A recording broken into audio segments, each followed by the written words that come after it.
What's going on, folks? This is Filthy Rich. This is Ken Ma. Today, we want to welcome you back to Inversion 101, and today we're going to discuss some in-depth strategies on offensive gameplay for Inversion. Alright, so let's talk about the Gravlink first. I mean, the Gravlink is what everybody's always asking about, right? Gravlink is essentially what's going to let you command gravity. I mean, you're going to always have it with you. You have it with you pretty much at the start of the game, and you take it from the enemy. Take it, use it as a tool of revenge, right? It's going to let you do all these cool things, and Gravlink itself is actually a weapon. So the Gravlink is a weapon, so just in case you didn't know, use the Gravlink, experiment with it, pick things up, and show it all around. Let's talk about the combinations that you can use with the Gravlink. So right now, the example that I want to jump into is the use of the Gravlink and low gravity. So the Gravlink is strategic. You can't use the Gravlink anywhere you want. What you have to do is you have to kind of plan out exactly where and how best to use this. So for example, when you're starting out in the game, you're probably going to have about 2 or 3 shots of low gravity. So what you can do is you can use that on that sniper that's hiding behind cover. You can pull him up out of cover, and then you can use that as a way to distract him. His aim isn't going to be as good.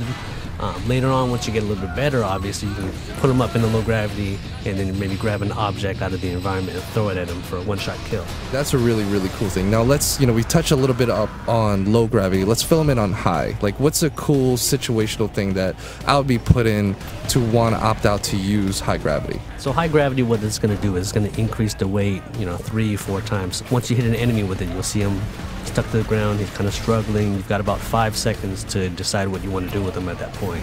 So, for example, Rich, I know if you're really good at up-close combat, you're just a master of the shotgun. What I can do is I can hit him with heavy gravity. He'll be stuck to the ground, and I can just count on you to run up and take care of him.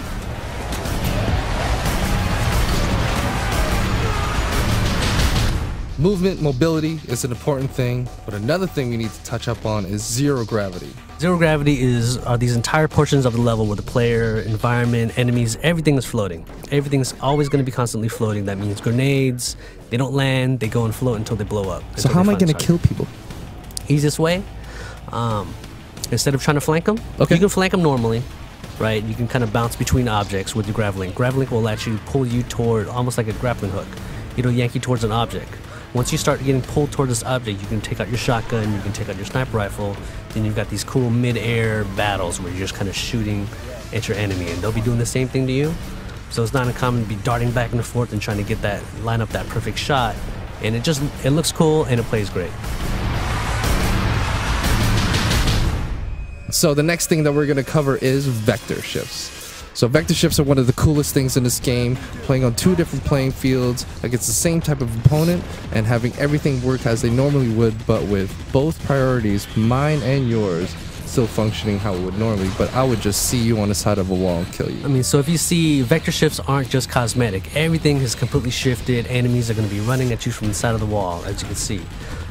Now, because of that, they've got these different angles on you now. So your normal cover that you thought was safe is not necessarily going to work the right way. So they can get these shots on you.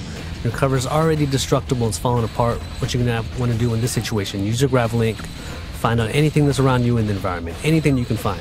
That's right. So make sure, guys, I hope you enjoyed this episode of Inversion 101, where we talk about all the different offensive strategies. This is just a tip. We got a whole bunch more coming your way. Well, stay tuned. We'll see you next time.